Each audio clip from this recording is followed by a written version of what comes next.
Good afternoon, one and all. This is Jyoti from primary.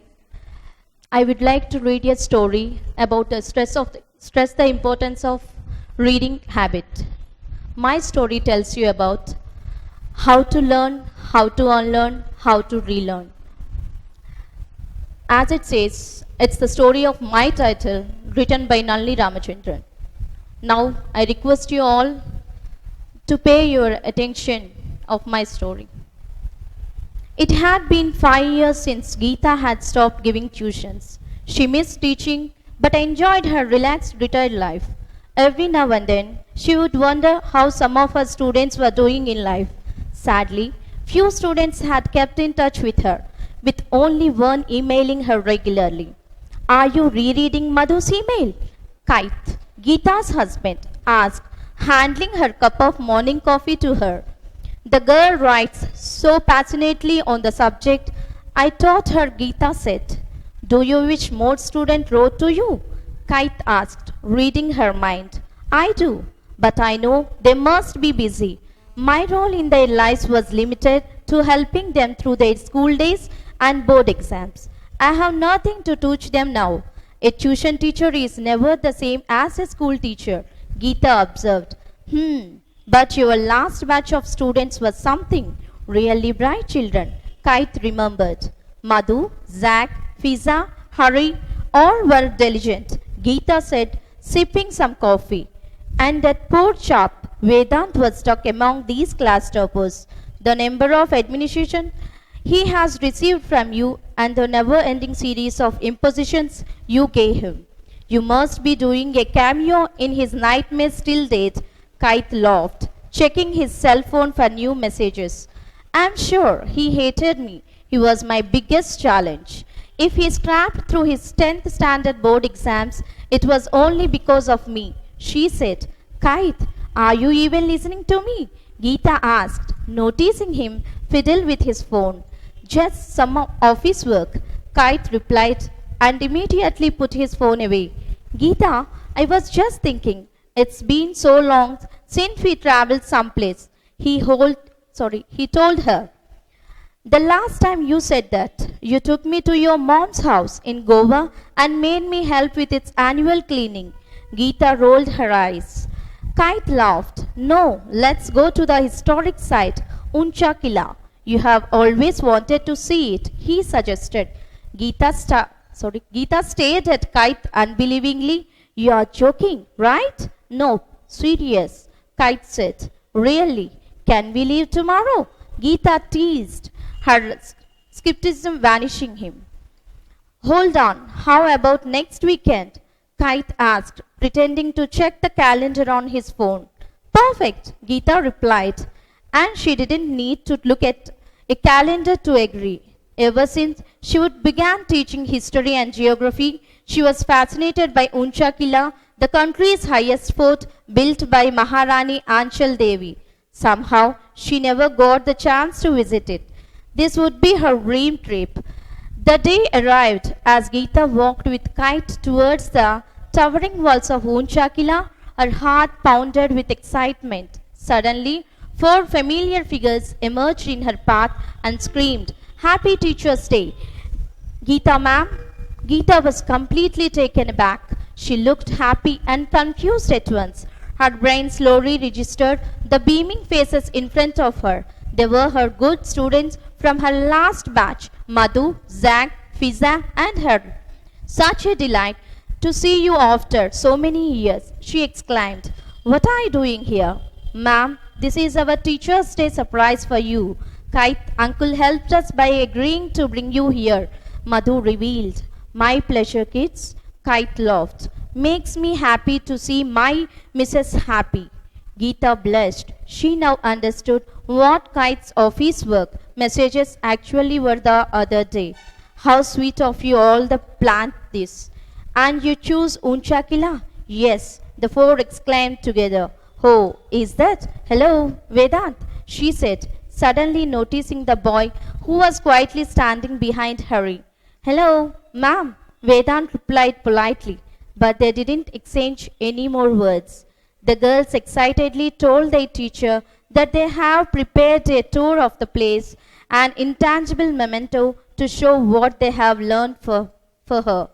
Jack and Madhu began by introducing the geography of the place. Jack spoke how the region was during the region of Anchal Devi and how it evolved over time. Madhu gave details of how the topography was well suited for the building this magnificent fort. Geeta listened immensely, proud that Dio had learned well from her. These are the moments that give a teacher lifelong satisfaction. Hari and Fiza. The history guides for the day took over. So evocative was their life commentary that Geeta could almost see the past reply itself in front of her eyes. A big smile spread across her face as Fiza ended the story of the fort and its queen. Maharani Anchal Devi was truly a woman of great foresight for having built some country's tallest fort. But just as the applause began, Vedant interrupted. Anchal Devi did not know it would be the country's tallest fort. Fiza looked at him and frowned. Sorry, she said, not hiding her contempt. Clearly, you never paid attention in class. Geeta tried to diffuse the tension. Vedant, Fiza is right. Remember your history textbook too. The textbook was wrong, ma'am, Vedant said with a confidence and stamped his teacher.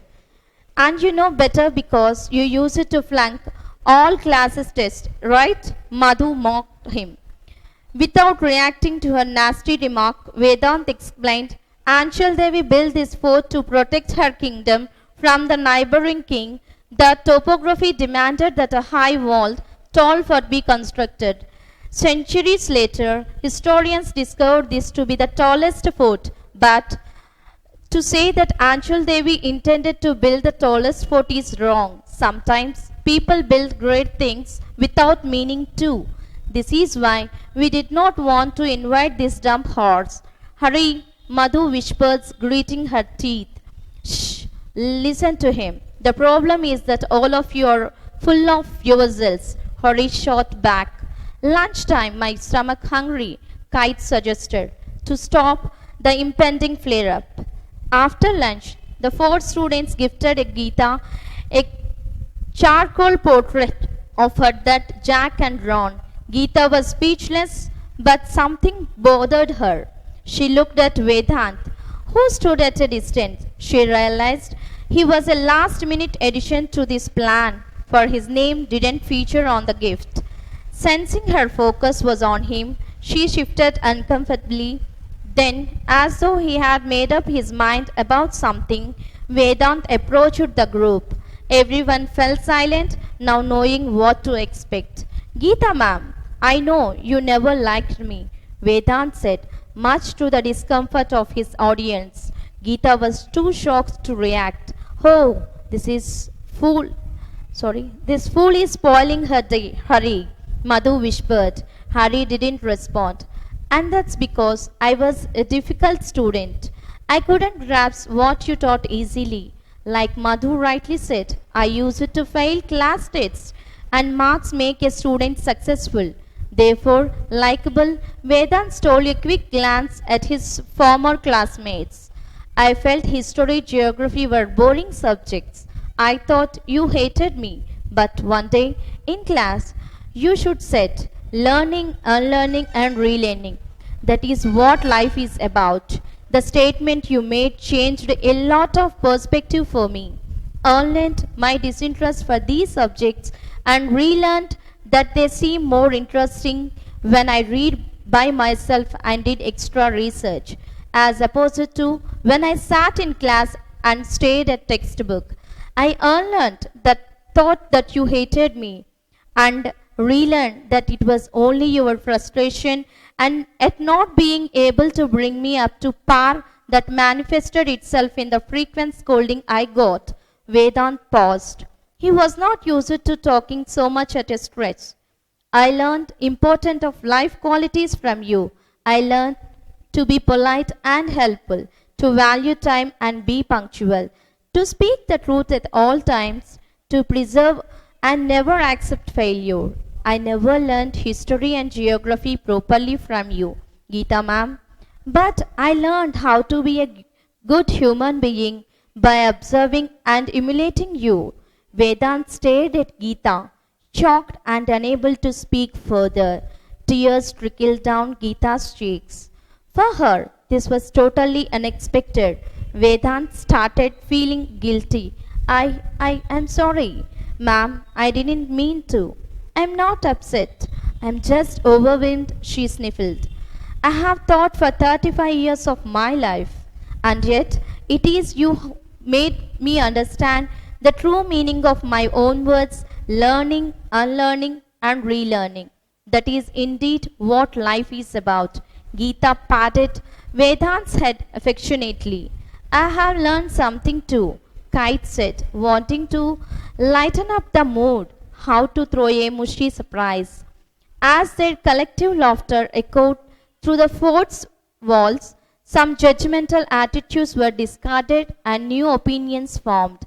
Everyone viewed Vedant positively. Vedant himself relearned that he could be understood and accepted. After all, Geeta looked at the five youngsters. They seemed to represent the four fingers and the thumb of hand Madhu, Zach, Fiza, and Hari, who learnt what she would taught them. Vedant would actually learn things she never knew she could teach. On Teacher's Day, a student had taught his teacher a valuable lesson. Sometimes people build great things without meaning to. Thank you.